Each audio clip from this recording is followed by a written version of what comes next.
begal tak segan melukai korbannya demi mendapatkan sepeda motor korban. Korban pembegalan pun biasanya tak melakukan perlawanan demi keselamatannya.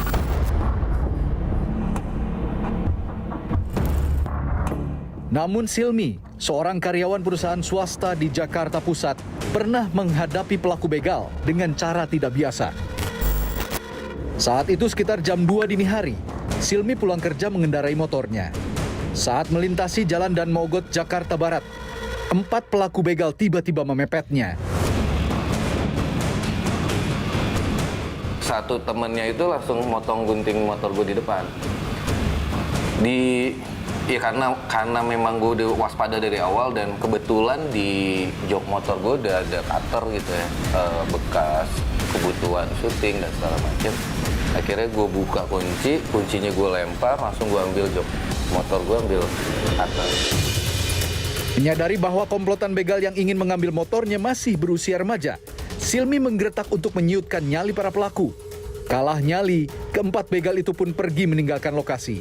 Gue lihat, ini anak muda nih, gitulah. Ya anak-anak remaja lah, umur SMA, lulusan SMA gitu. Itu terus gue pikir, wah kayaknya ini anak-anak muda, ini kalah gertakan doang nih di jalan mah.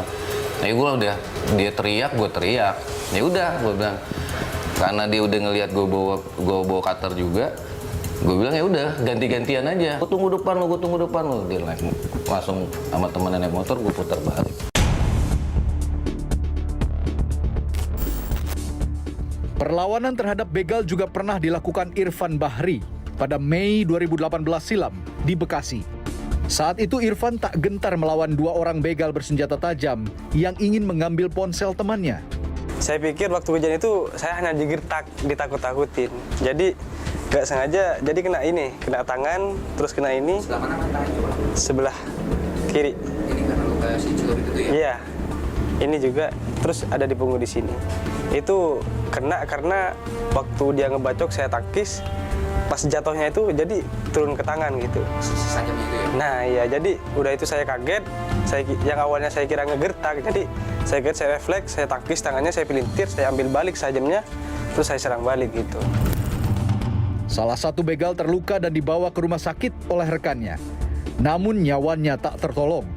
Irfan sempat ditetapkan sebagai tersangka pembunuhan. Tak lama kemudian, ia dibebaskan dari tuntutan. Irfan meyakini ia memang tak bersalah. Menurut saya, kalau kita keadaan dibegal orang atau nggak dirampok atau dimalingin, yang jadi masalah dalam hukum itu kalau kita bawa sajam. Nah, yang jadi masalah dalam hukum itu sajamnya. Kita bawa sajam, perampoknya bawa sajam, nah itu yang jadi pasal, kena hukum itu. Kalau kita nggak bawa sajam, bela diri, apalagi kita mengambil alih sajamnya begalnya atau perampoknya, insya Allah kita nggak salah, karena kita termasuk bela paksa, bela diri gitu. Pakar Hukum Pidana Universitas Indonesia menilai, seseorang yang melakukan tindak pidana untuk membela diri karena terancam dan tidak memiliki niat jahat tidak dihukum. Kalau di Indonesia itu ada di KUHP pasal 49. Dia bisa self defense, ya, namanya pembelaan terpaksa, dan ketika melakukan self defense itu mungkin saja dia melukai orang lain, membuat tindak pidana.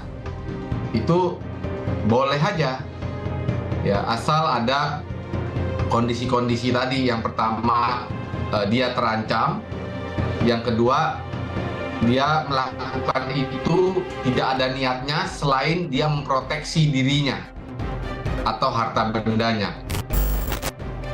Namun masyarakat sebaiknya jangan meniru cara yang dilakukan Silmi dan Irfan. Jika berhadapan dengan begal bersenjata, jangan melawan dan jangan berspekulasi. Keselamatan diri adalah yang utama. Harta masih bisa diganti. Saya sangat tidak menyarankan masyarakat untuk melawan karena lagi-lagi kita tidak tahu ya. Memang ya Mas, ya, beberapa pelaku kejahatan itu tidak betul-betul ingin melukai korban. Dia hanya ingin menggertak supaya kita menyerahkan barang yang kita punya ya. Tapi ya kita nggak tahu ya, namanya faktor-faktor impulsiveness di lapangan, spontanitas, tiba-tiba melukai atau menyebabkan kita punya kerugian fisik yang lebih besar, kita nggak pernah tahu. Jalanan sepi jadi tempat incaran para pembegal. Namun aksi mereka bisa dicegah. Di antaranya dengan menambah lampu penerangan jalan dan memperbanyak kamera pengintai. Pertama yang harus ada itu adalah penerangan jalan di banyak titik, di banyak tempat. Wilayah-wilayah yang gelap, CCTV itu dilengkapi dengan pamflet, dengan satu pengumuman bahwa misalnya area ini diawasi oleh kamera keamanan. Harapannya itu bisa mengurungkan niatnya untuk melakukan kejahatan itu dulu. Selain itu, agar teror begal dan kejahatan lainnya tidak menghantui masyarakat, kehadiran aparat penegak hukum mutlak diperlukan. Harus ditambahkan juga dengan kegiatan patroli kepolisian yang aktif. Kehadiran aparat penegak hukum secara fisik juga akan menggetarkan calon pelaku yang ingin melakukan aksinya.